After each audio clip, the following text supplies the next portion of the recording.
The latest action crime drama from Netflix, The Gentleman, is making a powerful debut.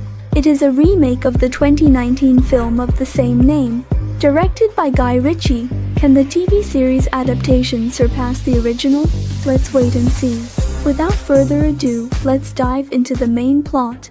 The story unfolds on the Turkish-Syrian border, where soldiers are dealing with a minor dispute among local residents. At that moment, a Mercedes S500 stops by, and Eddie approaches to inquire about the situation. As the car window rolls down, he recognizes the person as his family's lawyer. It turns out that Eddie's father is critically ill, and the lawyer has come to take him back. Eddie has a strained relationship with his family, and he avoids answering their calls, prompting the lawyer to make a personal visit. When Eddie returns home in the BMW 740, he finds his father barely clinging to life. His father passes away that night. After the funeral, the lawyer gathers Eddie's family and reads the will. Being the second son, Eddie expects no inheritance. However, the will explicitly states that all assets are to go to him, leaving him stunned with this unexpected turn of events. While Eddie is overjoyed by this unexpected windfall, his elder brother Fletcher expresses his refusal vehemently. He disapproves of the decision, grumbling and denying its validity. The lawyer explains that the will complies with specific inheritance laws, and the assets rightfully pass to Eddie. Although Fletcher is greatly dissatisfied, he has no choice but to accept reality. Eddie, who is now forced to accept the multi-million-dollar inheritance, finds little joy in his newfound wealth. Fletcher pesters him for money, immediately asking for £4 million. It is revealed that Eddie was duped into a failed investment, borrowing £4 million from a Liverpool drug cartel with exorbitant interest. The debt has now skyrocketed to over £73 million. If Eddie doesn't repay by the weekend, he'll face severe consequences. Fletcher blames Eddie for supposedly robbing him of his inheritance, insisting that Eddie could have easily weathered the financial storm with the family fortune. Eddie explains that he never anticipated his father would leave everything to him. As brothers, Eddie reluctantly agrees to help Fletcher out of his financial mess. He opens his father's safe and starts counting the cash inside, only to find a meager sum of just over 18 million.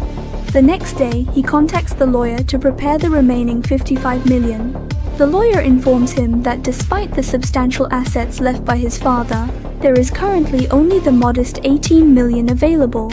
Even though a random painting in the house is worth 77 million, it would take several months to liquidate. The lawyer suggests selling the estate, and Eddie agrees, instructing him to contact potential buyers and get a quote.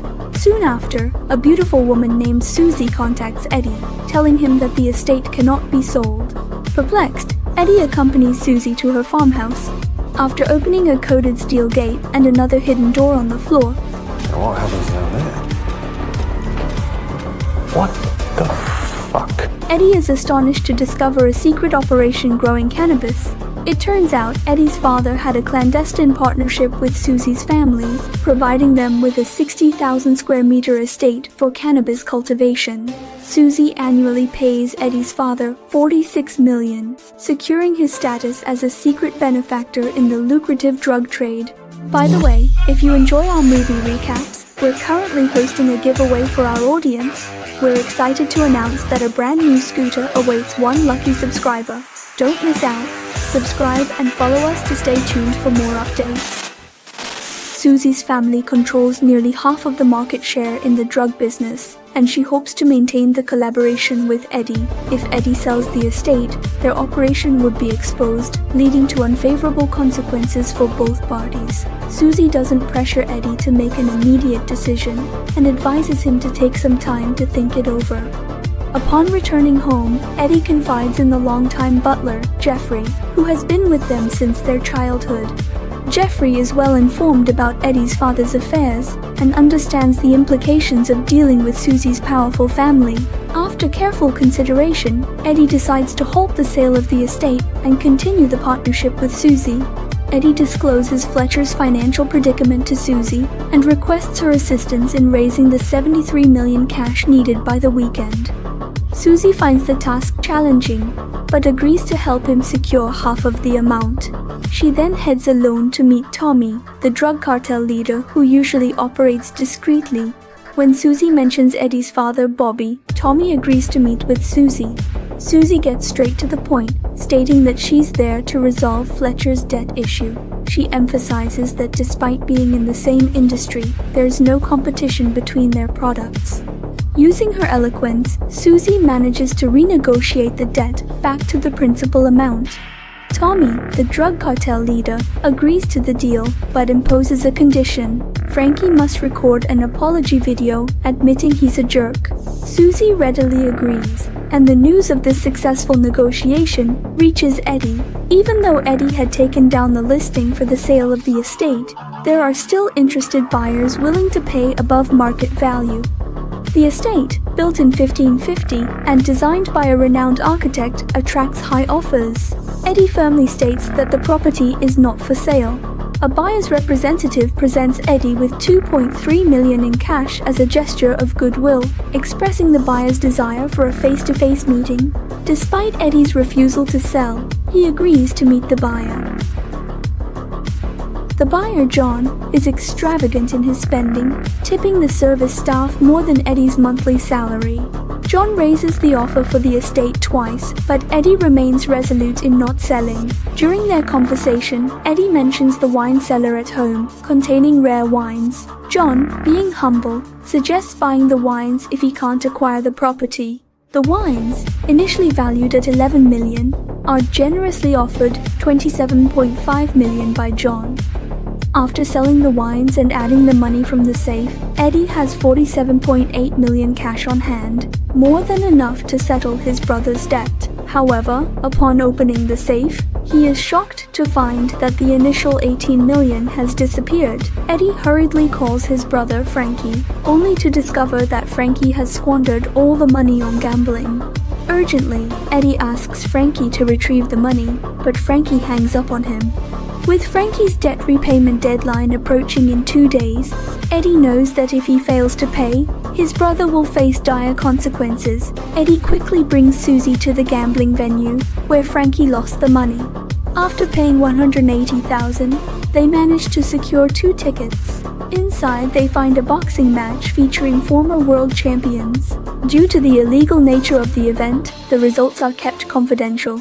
Locating Frankie, Eddie confronts Pete, the one who deceived Frankie for the money. Pete claims the funds are all invested in the match and cannot be retrieved. Frustrated, Eddie stands up, ready to confront Pete. However, Pete's bodyguards surround Eddie. Sensing trouble, Susie signals for Eddie to leave. I'm not done with you. Okay, whatever. Why don't you fuck off? Despite Pete's provocations, Eddie returns to his seat, and Susie advises him to stay calm and watch the match. It's a scam. What do you mean it's a scam? He never places the bets, mate. He preys on the posh, only rinses the privileged. And then he protects himself with plastic gangsters that he's immersed himself with. And your lot are too intimidated to complain. Watching Pete's arrogant demeanor, Eddie becomes increasingly uneasy. Unable to contain himself, Eddie confronts Pete again, exposing his deception. Pete, confident in his numbers, dismisses Eddie's accusations. I think you should fuck off back to your country house and wank off your spaniel. Yeah, you're embarrassing yourself, Captain. You're not in the army anymore, and you've got nothing to back you up. Frustrated but realizing the impracticality of challenging Pete in that moment, Eddie returns to his seat. Susie offers her help, and the next day, Pete willingly returns the money he swindled from Frankie. I think he wants to say sorry. Oh. Do you want an apology? I don't know. Do I? Yes, you do. We need closure. Blankets! I just wanted to say sorry from the bottom of my heart. Eddie is surprised by Susie's bold tactics, but she shrugs it off, saying, And we are in the dog training business. Impressed by Susie's resourcefulness, Eddie confides in her about John's interest in buying his estate and his suspicion that John might be aware of its illicit activities. Susie learns John's full name and discreetly notes the information. She relays Tommy's message, stating that the reduction of Frankie's debt from 73 million to 36 million requires Frankie to dance and record a video. Concerned about Frankie's reaction, Eddie hesitates, but when he mentions Tommy's demand, Frankie surprisingly agrees. Suck his cock for 4 big ones. However, when Eddie reveals Tommy's demands, Frankie adamantly declares that he'd rather face death. Eddie, asserting his role as the family leader, emphasizes that everything he has done is driven by fraternal love. He insists that Frankie must comply with Tommy's terms. And if that means dancing like a chicken, you dance like a chicken. Is that clear? You've taken everything else from me. Why not take what's left of my dignity? Is that clear, Freddie? Yes, Your Grace. Soon after, Tommy arrives at the estate to collect the money. Eddie casually places the cash in a plastic bag, while Tommy and one of his associates meticulously count the money nearby. Tommy instructs Frankie to put on a chicken costume and start performing. He directs Frankie on specific actions, insisting that only if Frankie meets his standards will they proceed to record the video. Frankie attempts to mimic the movements of a chicken. What the fuck kind of shit chicken is that? Come on, let's go, let's fucking chicken! Waddle like a fucking chicken! Trying various actions to satisfy Tommy. However, Tommy continually criticizes him. I want you to feel it. I want you to transform into a chicken. Frankie attempts various animal movements at Tommy's direction, but Tommy remains unsatisfied, insisting that Frankie's attempts are too poor. I want you to eat the wind, you fucking chicken! Unable to bear watching his brother being humiliated, That's enough! Hey, fuck off! Don't you interfere, otherwise it goes back up to 8 million. Eddie urges Tommy to finish recording the video quickly and be done with it, but Tommy insists that Frankie must perform convincingly before they can proceed. I need him to become a chicken, you fucking... Come on, be a fucking chicken! After Frankie's humiliating performance, he angrily declares that he needs to use the restroom. This experience has caused significant insult and emotional distress to him. Upon returning, Who's the chicken now? Freddie! Fuck off! this unexpected turn of events catches everyone off guard. Frankie calmly walks outside. I just shot a guy in the head. With a total of exactly 36.66 million in cash, how long would it take you to count it all? A man, wearing headphones and listening to music, is completely focused on counting money. Nothing from the outside world distracts him, not even the fact that someone behind him has just killed his boss. Who's the chicken now? Shortly after finishing counting the last stack of bills, 4 million to the dollar. and receiving no response from his boss Tommy, he turns around to witness the scene of the crime. Intense survival instincts prompt him to act quickly, choosing to say nothing. Chippo. Say nothing. He had the coming. Deceiving the trust of the two men, Jack decisively makes his escape. At this moment, Frankie, who has just killed Tommy, casually enjoys a post-murder cigarette. Upon hearing his brother Eddie's call, he swiftly takes action. Jack runs to the jungle behind the villa, seeking help but realizing there's no signal here. Encircled by 3 individuals, Jack is eventually captured at the pond's edge. Frankie suggests killing him to silence him, while Eddie advocates sparing his life for negotiation. During the brothers' debate, the butler, Jeff, discovers that Jack is secretly sending messages since there is signal in this location. He instructs Jack to throw away his phone. Frankie picks up the phone and tosses it directly into the pond. Eddie escorts Jack to the front of the villa, where Susie is already waiting. Susie arranges for Jeff to pull down the villa's shutters, lock the doors, and prevent anyone from entering or leaving. Frankie is tasked with notifying over 20 employees in the villa to come down. Eddie takes Jack to the secret factory below the estate, where Susie's employee, Jimmy, is assigned to guard him. After handling these emergency matters, Susie informs Eddie that Tommy wasn't particularly formidable, but his brother, Evangelist, is a more complex character. On the surface, Evangelist appears to be a devout Christian, but in reality, he is a ruthless figure involved in killing and smuggling, cloaked in a facade of morality and virtue, even during his criminal activities. I am the way, the truth, and the life. And no one comes to the Father except through me! Retribution in manifest. Retribution in manifest. Retribution in manifest. By the way, if you enjoy our movie recaps, we're currently hosting a giveaway for our audience. We're excited to announce that a brand new scooter awaits one lucky subscriber. Don't miss out. Subscribe and follow us to stay tuned for more updates. Yes. Susie advocates bringing in professionals to handle the aftermath. She quickly places an order on a professional assassin hiring app, and the expert team promptly arrives. Felix, the team leader, assesses the scene and provides a swift and professional solution. So what I'm thinking is we do a jig and dig job. So we quarter the body, find a serene but secluded spot, bury it deep, frost it with lime, pack it with earth and decorate it with some compost. Why are you chopping it up into little pieces? First of all, you dig a smaller hole. Plus, with the internal organs exposed, you speed up the rate of decomposition. And the worms love it. You see, in my craft, you have to have a holistic approach. Before officially beginning the cleanup, Felix requests Susie to take him to meet the homeowner.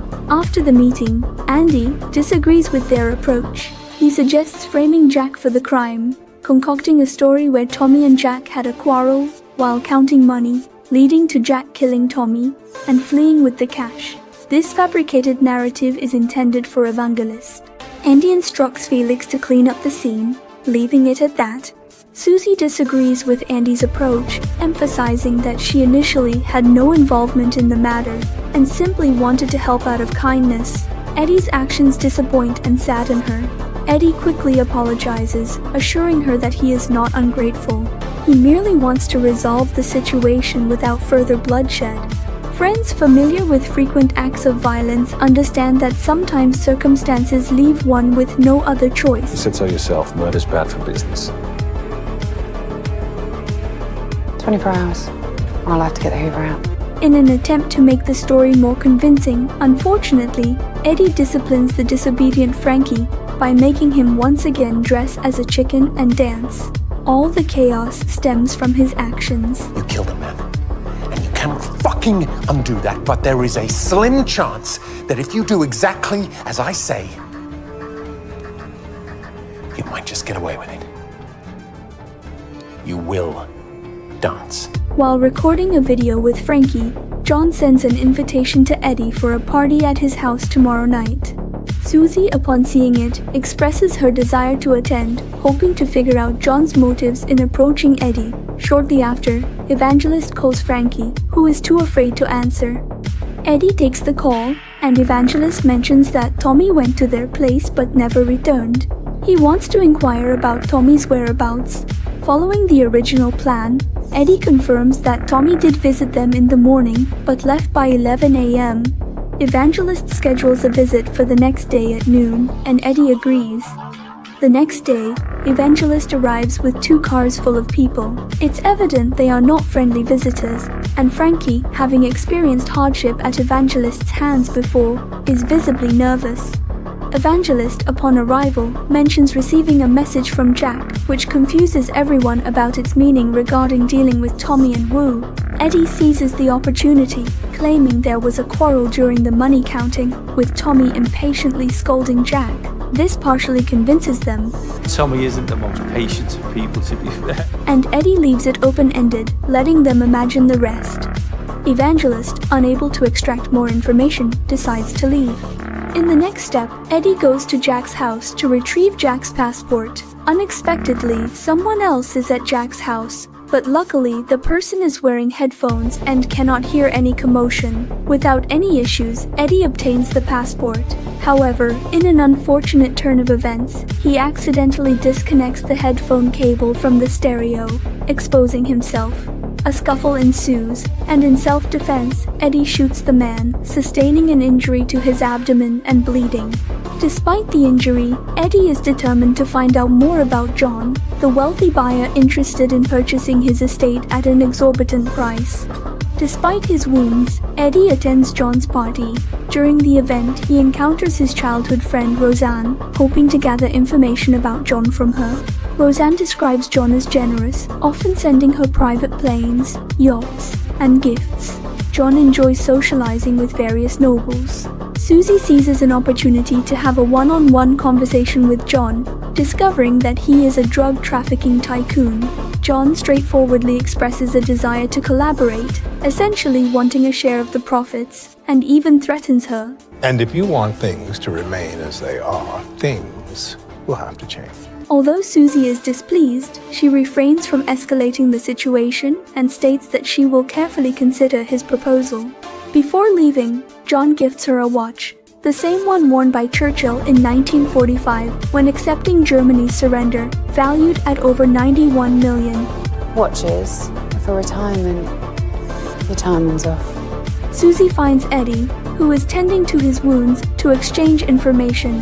Eddie reveals that he has already arranged for Felix to go to Jack's house and stage the corpse to make it look like Jack committed the murder.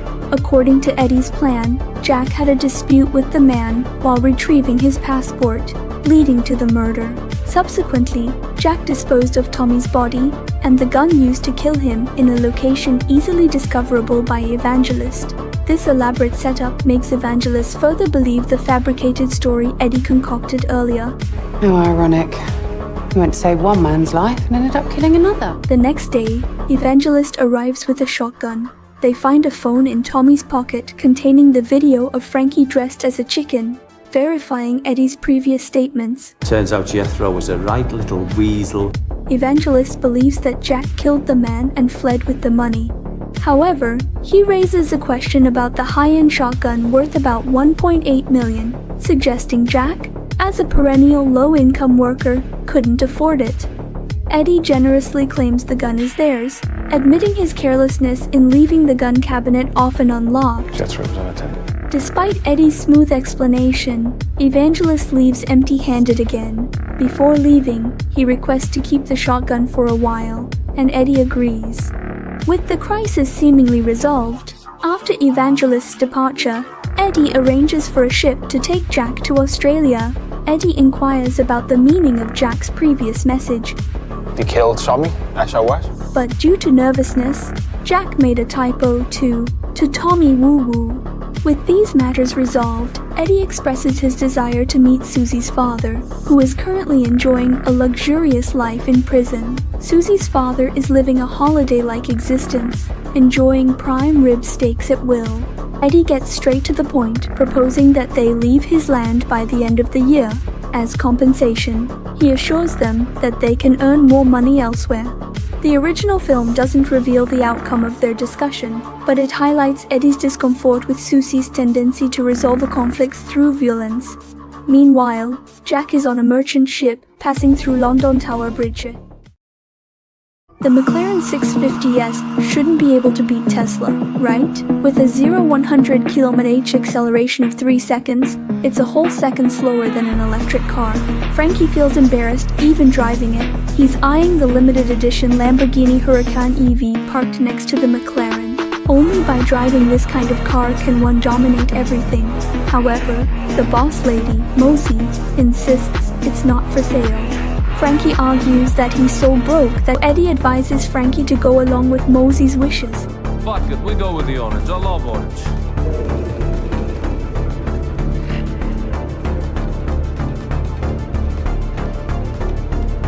Just keep the money. Frankie asks his wife to test drive. With a press on the accelerator, the McLaren roars like a beast on the track. The woman intentionally makes a lot of noise, enjoying the drive however she pleases. Enters Mosey's office. He's the program to start copying. Meanwhile, the woman continues to drift wildly, causing Mosey's heart to race. Suddenly, Eddie pretends to be waiting for him to sign a contract. Mosey complains about Frankie's wife's reckless driving and the unresolved price. Eddie takes the opportunity to slip out, suggesting they talk outside, if any issues arise. After their departure, Mosey is left fuming with anger. At the same time, Eddie's butler, Jeffrey, discovers a naked man on the estate grounds. To their surprise, he turns out to be Susie's employee, Jimmy. Jeffrey brings Jimmy home, where he explains $1 when he was approached by a charming woman at a service area.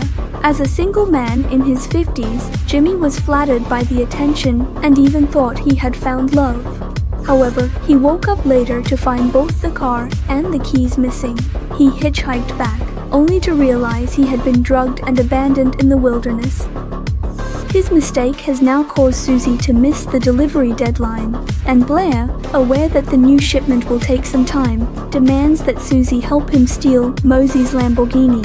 Unable to act themselves due to police-installed GPS trackers, they orchestrate the events that unfold. Andy arrives at Mosey's factory with the copied key, instructing Frankie to head back, while he prepares to sneak in and steal the car. Suddenly, he's startled by a greeting from nearby, and, following the voice, finds a man locked inside a small hut, the owner of the severed thumb. Taking Frankie, still lingering out of curiosity, is spotted by Mosey's head. While Andy drifting stylishly in the Aventador, Frankie is caught by Mosey. Andy must now figure out how to rescue Frankie. The thumbless man reveals a dreadful truth to Andy, urging him to check the trunk of the Aventador. Inside, they find 150 kilograms of drug, indicating Susie has been deceived by Blair. An untimely demise. Andy realizes mere restitution won't soothe Mosey's anger. Unwilling to let the matter rest, he brings Blair to Mosey as a gesture of goodwill, proving that their theft was orchestrated by Blair. Mosey has long wanted to deal with Blair. Delighted, her mood buoyed by a bout of violence. Jimmy's situation is even more infuriating. He was deceived by a woman yet remains oblivious, continuing to stay in touch with her. I've never seen such a peculiar old man. Just because the tour guide brought people to visit his modest 30,000 square meter villa, he started waving a gun at them, ordering them to leave. I have no lizards in my house. You hear me? No fucking lizards! Unfortunately, he exerted too much force and met an untimely demise on the spot at the age of 80. After his death, in order to continue guarding his villa, he had requested craftsmen to follow his instructions, to install a window on his coffin and bury it in the ground, facing towards his house. Eddie attended the old man's funeral. The old man's son, Max, was a classmate of Eddie's brother, Frankie. Eddie used this connection to get close to Max because he wanted to broker a business deal. Their estate had an additional 60,000 square meters leased to Susie for marijuana production. Eddie aimed to drive them away and sever all ties, adhering to his principle of better to deceive the world than let the world deceive me. Max was his ideal successor. After understanding Eddie's intentions, Max played a recorded message for him. In the recording, a man claimed to possess highly confidential information involving a shady artifact acquisition deal related to Max's family. If exposed, it would cause a scandal and serious damage to Max. The man demanded a hush payment of $4.58 million and promised to hand over the information upon receipt. Max explained to Eddie that it was something his father had arranged before his death. Max was about to head to Hollywood for a big film shoot, making it inconvenient for him to handle directly. If Eddie could identify the blackmailer and retrieve the information, Max assured him that even if his estate turned into a den of iniquity, he wouldn't mind, as long as Eddie returned the file without opening it. He hoped his father's secret would remain buried forever. Eddie readily agreed and brought along the $4.58 million in cash to the designated location of the blackmailer. Upon meeting, he discovered it was a bald, middle-aged man named Frank. Frank claimed the information wasn't on him and suggested they go together to retrieve it. However, instead of taking Eddie to get the information, Frank brought him to a Chinese restaurant and ordered some peculiar dishes. 2 53s and a 69. Eddie asked what these numbers meant, to which Frank explained that the first 3 digits corresponded to 3 different dishes, while number 69 wasn't a dish, but a person. Just as he finished explaining, the person in question approached them, attacked Frank. It turned out Frank owed money to number 69 and intended to use Eddie's money to pay off his debt. Eddie couldn't fathom why he should be dragged into Frank's problems, leading to an unexpected fight between 2 unrelated individuals. Amidst the chaos, Susie called to understand the situation and learned about the mess. She instructed Eddie to give the phone to number 69. After a conversation, Eddie discovered that number 69 was acquainted with his father, Bobby. Number 69 promised to provide Eddie with the address of the person who held the real scandalous information about Max's father if Frank repaid his debt. Susie agreed, but on the condition that number 69 provided the address first. They found Sis, a former top-notch journalist who held many secrets of high-ranking officials. Eddie easily retrieved the information from him and handed it to Max. Max promptly burned the documents upon receiving them. Frank successfully got his money, but before leaving, he couldn't help but criticize Max, stating that even if the information was destroyed, it wouldn't change Max's nature. Whatever his father was doing, it's over now. You're talking about his father for? I wasn't blackmailing his father. I was blackmailing Batman, cunt. Eddie was shocked to learn that Max was actually the one involved in the scandal. Thinking himself clever, Eddie had tried to trap Max but ended up being outsmarted. He pressured Max to reveal the specifics of his wrongdoing. Max slowly opened a hidden door behind the bookshelf, revealing a sealed jar containing an unknown piece of meat, obviously not pickled in alcohol. Max explained that it was Hitler's testicle. Everyone was astonished. 5 years ago, Max had acquired the piece of meat at great cost, intending to use it as a gimmick, claiming to be the sole surviving artifact of the Third Reich's leader. He had even bought all of Hitler's paintings, despite their poor quality. However, Frank attempted to secretly film the scene and was caught by Max's assistant, leading to a tense standoff. In the ensuing scuffle, Frank knocked Max unconscious with a bottle. The source of Max's publicity was devoured by his own dog, a blunt and brutal irony the director used to criticize the fate of those who seek to exploit such sensationalism. With the farce concluded, Susie instructed her men to discuss the details of the land lease contract with Max.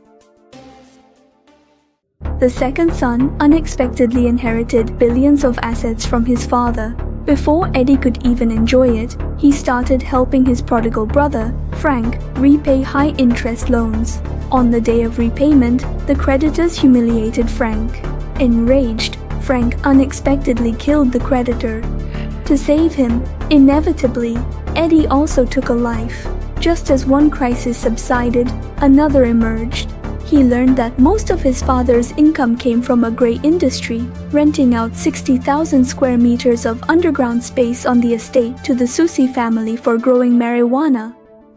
Welcome to Aovo Movie Recaps channel. We hope you thoroughly enjoy our videos. Before diving in, don't forget to hit that subscribe button. Determined to distance himself from the Susi family, he demanded they move out by the end of the year. However, it's easier said than done. While Susi superficially agreed, behind the scenes, they conspired with Bobby, her father who was in jail, to deal with him. And it's down to you to keep him under manners. See if he fucks me about at the end of the year, I'll chop his head off. Those who could partake in this feast were not ordinary people. Eddie had long witnessed Susi's tactics. When pressured, they were capable of anything. He pondered over finding a safe way to disentangle himself from them. Yet, someone dared to provoke them. First, Susie's exports to Belgium were seized by local authorities, causing them to halt exports and lose millions every day. Then, a distributor named Old D raised prices by 50%, insisting on no compromise. It was obvious someone was supporting him from behind to act so boldly. You don't take the fucking piss. As Susie was speaking, the power suddenly went out in the basement. He thought it was Old D's doing. Eddie hurried to investigate and found someone stealing their generator. They chased after them, and the butler, Jeff, intercepted the thief, only to realize they were just kids. Upon questioning, Eddie learned they were Roma people. Despite seeing their guns, they showed no fear, being a nomadic group of over 200 people. It turned out the local government had confiscated all their generators, so they stole 2 from Susie, following the principle of pick the soft persimmons. Seeing their plight, Eddie generously gave them one and dragged the other back to the estate. By the way, if you enjoy our movie recaps, we're currently hosting a giveaway for our audience. We're excited to announce that a brand new scooter awaits one lucky subscriber. Don't miss out. Subscribe and follow us to stay tuned for more updates. Susie couldn't accept Old D's price hike proposal and decided to let him cool off for a while. Eddie worried that the Roma people might discover their dealings while stealing, so he went personally to their camp to smooth things over. The Roma were united and surrounded them upon arrival. Paul, their leader, welcomed them and asked what they wanted. Eddie demanded assurance that their extended family would stay away from his estate. Is that 'cause you're growing a bit of weed up there? He cut through Susie's excuses and handed him a bag of packaged marijuana dropped from their car when the children were stealing the generator the day before. They wanted a piece of the action. Negotiations ensued, and after both sides reached an agreement, Eddie decided to collaborate with them. With Old D breathing down their necks, and considering the Roma's extensive infiltration across various industries in Europe, they were an excellent distribution channel. They quickly reached a consensus. The Roma, being hospitable, arrived the next day with their convoy, and over 200 people celebrated tirelessly on Eddie's estate day and night. In a household like mine, where we can barely afford salt, entertaining guests isn't exactly feasible for those lacking both capital and composure. Yet, these guests, while indulging themselves, exhibited remarkably high work efficiency. Soon, the first batch of products was hidden within sculptures and transported through various channels to European countries. Eddie and his associates counted money until their hands cramped. This venture brought in a total profit of 36.66 million, but as fate would have it, trouble loomed. The next day, they discovered that the entire sum had been looted overnight. Eddie was the first to suspect the Romani people. Their previous theft of the generators predisposed him to this notion. He directly asked Paul if they had taken the money. Paul, with a kind smile, patted him on the back and left. The following day, Eddie found that they had all evacuated the estate. With the loss of their distribution channel, their export business faced another setback. Eddie, in deep thought, contemplated the situation. If Paul's people had indeed stolen the money, why would they not simply disappear? He realized he might have wronged Paul. Losing the European market, who stood to benefit from this? They turned to Old D once more. With a smile on his face and gentleness in his tone, Eddie informed Old D that he had accidentally dropped a drop of poison into his horse meat. If he didn't consume the antidote within 5 minutes, he'd have a meeting with the King of Hell. Under Eddie's benevolent care, Old D penned a name. After handing over the antidote, Eddie departed. Before reconciling scores with adversaries, Eddie sought out Paul to apologize, claiming he wanted to give Paul a gift. However, before accepting Eddie's gift, Paul sent one to him first. Eddie's gift to Paul turned out to be a man named Kiss. As instructed by Old D, they intended to kill Kiss. Before his demise, Kiss advised Eddie, warning him that Susie would eventually kill him. He recounted how a cashier was disposed of in the Thames River. The cashier was a witness to Frank's murder. Unable to bring himself to kill Kiss, Eddie provided him with a boat to escape. Through Kiss, Eddie learned that Susie had disposed of the cashier without his knowledge. After dealing with Kiss, Eddie hastened to detach himself from Susie. Thus, a new chapter in the story began. Meanwhile, Susie was taken aback to discover his brother Jack entering the dressing room with a beautiful woman.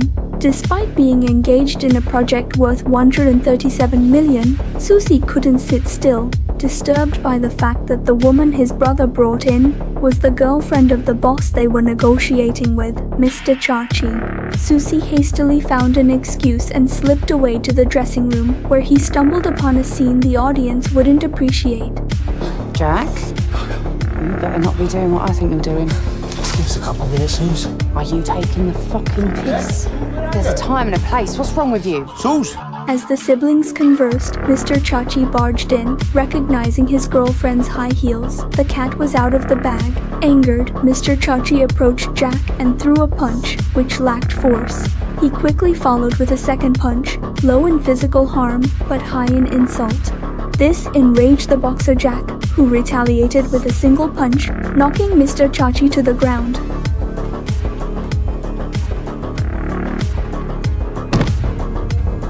Meanwhile, in the woods, upon learning that Susie had killed the cashier behind his back, Eddie urgently sought to sever ties with Susie. Susie stated they needed to launder $137 million first to pay Eddie's rent before exiting. This process would take 3 months, which Eddie deemed too long. He requested Susie to arrange a meeting with Mr. Chachi, who handled money laundering. This disrupted Susie's plan with Mr. Chachi. Eddie then reached out to another money laundering expert, Henry, who used boxing matches for laundering. Susie had been avoiding associating boxing with drugs, but Eddie was undeterred. He just wanted to cut ties with Susie as soon as possible.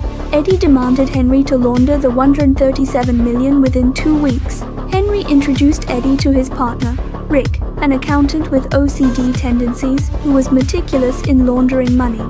Charging only a 5% commission, Rick was the perfect fit for their needs. At the same time, Rick's obsessive-compulsive disorder meant that if anyone doubted his falsified accounts, he would hound them until they completely broke down. On the other side, Susie used persuasive means to convince Mr. Chachi. Not only did Mr. Chachi agree to help launder money, but he also promised to do it for free, needing only 2 months. However, Susie told Eddie it would take 4 months. In reality, she had no intention of leaving Eddie's estate and deliberately delayed, dragging out the timeline. When Eddie came with the money to meet Mr. Chachi, the latter intentionally found fault, venting the frustration he endured from Susie onto Eddie, forcing Eddie to eat halal corn dogs he disliked. Furious, Eddie exploded at the servant. Bags in the fucking car. Yeah? Okay. Deciding to take matters into his own hands, Eddie took the money directly to Henry for laundering. Susie was displeased with Eddie's unilateral decision and confronted him, expressing her firm unwillingness to leave his estate and questioning him about the cashier's death. Susie claimed silencing the cashier was to protect Eddie, stating the cashier would inevitably become troublesome. When will you let me and my family go? Never. The two partners had a complete falling out. I can be nice and I can be not so nice.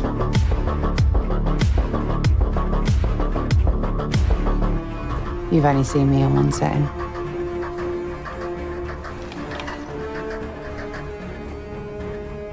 Good luck. Eddie sought out John for help in evicting Susie from his estate. They quickly negotiated terms, with Eddie only wanting to achieve his goal without harming the Susie family. You have my word, as a gentleman. On the day of Jack's boxing match, Frank, Eddie's brother, suddenly approached Susie. He harbored resentment towards Eddie for inheriting all of their father's assets and sought to exploit Susie to undermine Eddie, but Susie coldly rejected his offer. As the match began, Henry approached Susie directly, expressing his interest in Susie's 14 marijuana production sites with an annual profit of up to $22.9 billion. Anyone would be envious of such wealth. Henry threatened to take over all of them. You're a boxing promoter and a money launderer. You want to stay in your fucking lane. Henry's boldness was backed by his cunning.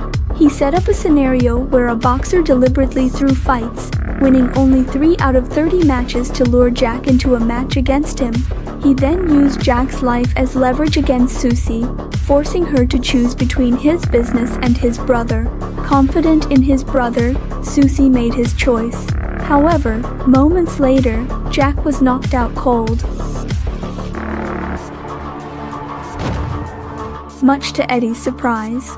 Whether Eddie can successfully reclaim his $137 million remains to be seen. Stay tuned for the next installment to find out.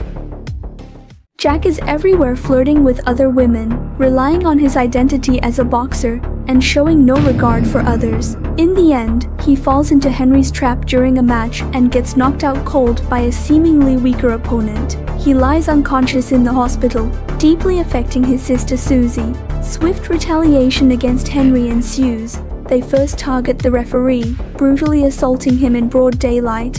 Then they find a boxer jogging in the park and shoot him dead. When they go after Henry, he's already fled after getting wind of their plans. So, they track down Henry's money launderer and beat him until he reveals Henry's whereabouts, but the accountant has no clue. Susie's father, Bobby, who is in jail, learns of her actions and vehemently criticizes her impulsiveness. With the whole town in turmoil and one son hospitalized, he doesn't want any harm to come to his daughter. You fucking stand down. I've got people to do this. You leave it to your old man. You go home, have something to eat. Put your feet up. Let's. Taking heed of her father's words, Susie returns home and tries to calm her frayed nerves through exercise. Suddenly, Eddie shows up at her door. How do you know where I live? Good morning. Let's have a chat. He came specifically to apologize. He never imagined Henry would stoop to such depths, using Jack's life as leverage to steal business from Susie's family. Although he had previously clashed with Susie to drive her out of his estate, he cannot bear to stand idly by when she's in trouble.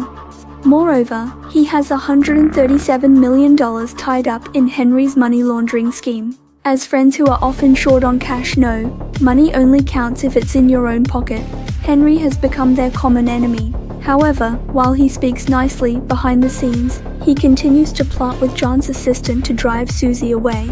The assistant tells him that if they can find a list of the other 13 marijuana production sites belonging to Susie's family, they can pressure Susie into withdrawing from Eddie's estate. Eddie agrees to help them find the list. When he returns home, he asks his mother for a copy of the list, containing addresses of estates in similar situations to theirs. He goes door to door to investigate. Meanwhile, Susie receives a call from Henry. He dares not meet Susie in person, and instead secretly sends her a hamburger delivery. In return, he threatens Susie. You touch one of my people again and I fucking will. When I get the thumbs up, I'm coming knocking. With just one sentence, he inadvertently exposed that he had someone backing him up. Susie seeks out Andy and questions him about how he knew her family's address. Now even Henry knows that she has a home she cannot return to. Eddie brings her to Jimmy and reveals that it was Jimmy who secretly provided Eddie with her family's address. Jimmy has an exceptional memory and once accidentally saw Susie buying a pair of shoes online, so he memorized the address. Obviously, Henry also found out from him. Susie asks him to carefully think about who else he might have told the address to. After pondering for a while, he recalls encountering a girl named Carla at a service area. Carla had asked for Susie's address under the pretense of wanting to send her flowers. Eddie instructs her to arrange a meeting with Carla. Carla arrives as scheduled, and Susie threatens her with a gun, demanding to know Henry's whereabouts. However, Carla claims she doesn't know Henry at all. Susie, thinking Carla is trying to evade responsibility, threatens to kill Jimmy. It's only then that the true mastermind behind Jimmy's actions is revealed, the gentleman John. Both Susie and Eddie are taken aback to realize that it was John who sent people to deceive Jimmy and steal the truck loaded with marijuana, causing a loss of $13.75 million worth of goods. And they didn't even want the product, they just wanted to disrupt your business. By the way, if you enjoy our movie recaps, we're currently hosting a giveaway for our audience. we're excited to announce that a brand new scooter awaits one lucky subscriber. Don't miss out. Subscribe and follow us to stay tuned for more updates. The person who previously prevented their products from reaching the European mainland was also John. They used Carla to deceive Jimmy and extract information from him. And there's more than just Carla acting as their inside informant. Keith, who was eliminated, was also one of their insiders. From this, it can be inferred that John is the true mastermind behind everything, with Henry merely being one of his pawns. The reason he's willing to spend so much money to buy Eddie's estate is simply to leverage Susie's infrastructure to sell his products. Once he controls all the properties, he'll become the biggest operator in all of Europe. Susie decides to go against her father's wishes and take out Henry first. She turns the little family against him, converting them into her own spies. While Eddie outwardly claims to be on the same side as Susie, he turns around and hands over the list of Susie's other 13 bases' addresses that he discovered to John's assistant. The assistant then contacts Henry. We have what we require. You may proceed as you wish. About fucking time. Henry's first move is to target Jack, who is in a coma. However, upon entering, they realize they've fallen into trap. Henry's henchmen are taken out, and Henry himself is wounded by gunfire. From Henry's confession, Susie learns that Eddie betrayed her by handing over the list to John behind her back. You've been fucking played, Susie. The trust that Susie and Eddie had just started to rebuild crumbles once again. Susie immediately calls Gospel. Thought you might like to know who killed your brother. Freddie Horniman blew his head clean off whilst dressed as a chicken. Then him and his brother lied through their teeth to cover it up. Signaling the start of a dog-eat-dog battle, Gospel arrives with 3 heavily armed cars and locates Frankie's home. He calls Frankie, demanding he come out, threatening to storm the estate if he doesn't. Frankie is momentarily at a loss. When Susie's father, Bobby, learns of the situation, he angrily scolds his daughter. He urgently instructs her to support Eddie. Soon, Susie's men armed with weapons enter through the back door, as a major confrontation seems imminent. However, Gospel receives a sudden phone call. When Eddie rushes out to check, Gospel and his men have vanished without a trace, leaving everyone bewildered. Susie takes Eddie to see Bobby in prison, where they learn that it was Bobby who called Gospel. Bobby promises to compensate Gospel economically, leading Gospel to agree to retreat. The reason for the rift between Eddie and Susie is Eddie's desire to completely sever ties with their family. However, Susie disagrees. Bobby has been involved in the underworld for many years, always adhering to the belief that peace is paramount. Seeing that reconciliation between Eddie and Susie is now impossible, he decides to cut off the problem at its root by selling his own business. However, a new problem arises. If he leaves and someone else takes over the cultivation of flowers and plants on Eddie's estate, Eddie will still face the same issue. Bobby promises not to let this happen. However, Eddie worries that this plays right into John's hands, as John has always wanted to silence Bobby. Bobby reassures Eddie, stating that John is clueless about the current situation and wouldn't even get a scrap from him. He declares that he'll sell the business to the highest bidder, accepting offers of no less than $1.375 billion. All bidders must submit their bids by the end of the weekend. Although Susie disagrees with her father's approach, she reluctantly agrees to comply. Bobby gives them a dove, a symbol of peace, to deliver to each bidder. John is the first to find them. Under Susie's interrogation, he admits to orchestrating the sabotage of their business and arranging for Susie's brother to be hospitalized. You rejected my initial approach. I needed to convince you and your father that I was in earnest. He thought that by obtaining the addresses of Susie's additional 12 marijuana production sites from Eddie, he could threaten Susie and force her to sell her business at a lower price. However, he didn't realize that the addresses Eddie gave him were fabricated.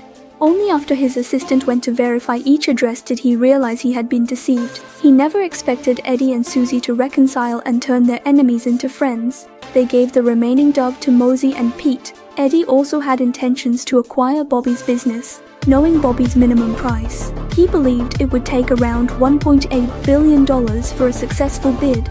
Despite his efforts to raise funds from various sources, he still fell short. So, he approached Henry. Henry, wanting to extricate himself from the feud between Eddie and Susie, returned the laundered $137 million to Susie and compensated Jack with another $137 million. Eddie persuaded him to invest $137 million to become partners. Henry was convinced and approached Susie, asking her to invest $320 million to become partners. After enduring so much together, facing storms and hardships, Eddie went from initially rejecting the idea to gradually enjoying the industry, especially considering how lucrative it was.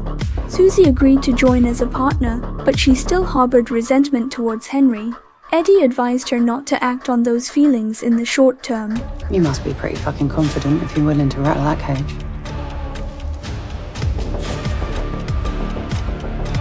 Supremely. The 4 doves carrying bids were released, and all flew to the same place, the prison where Bobby was incarcerated. Bobby was surprised to see Eddie and Susie's names appearing together on the same bid sheet, although they weren't the highest bidders. Ultimately, John successfully won the bid. His assistant went to the bank to report back to Bobby, but the Swiss tax authorities suddenly arrived at John's door. It turned out that Eddie had teamed up with Henry to take down John. Henry's accountant, Rick, had John's tax records and had sent them to the tax authorities and Customs Bureau. John was arrested for tax evasion, and all his assets were frozen. He would spend the rest of his life in prison alongside Bobby. Pete came in second in terms of bidding. Eddie found Mosey and told him that Pete had won. However, Mosey's partner had flown in all the way from Bogota, expecting a different outcome. Eddie hinted that they couldn't compete with superpowers and suggested finding another way. Under pressure from his superior, Mosey directly took Pete away without knowing the full picture. Andy arranged for Henry to deal with Mosey, only to exploit him later. After using Henry to his advantage, Eddie settled scores by shooting Henry in the head, finally resolving the turf war perfectly. Bobby greatly admired Eddie for his cunning tactics. The whole point of me telling you I was selling my business was to wake you up. You're not buying the operation. You're investing in it. So together, we can expand our interests. I take it you're not retiring then, Dad? Huh? No chance. He orchestrates from behind the bars, while Eddie perfectly plays along, creating a performance that clearly indicates Eddie being groomed as a future son-in-law. You wasn't born to take orders. You were born to give them, to build and expand empires. I don't see a captain, I see a fucking general. With this, The Gentleman's first season comes to an end. The series started off slow, but picked up momentum in the middle, though it seemed scattered with subplots like car theft and involvement with the gypsies. It cleverly tied them together in the grand finale. While some plot lines may have seemed trivial, overall, it's still an exciting series. For those who enjoy it, I recommend watching the original. That's all for today's commentary. Looking forward to meeting again next time.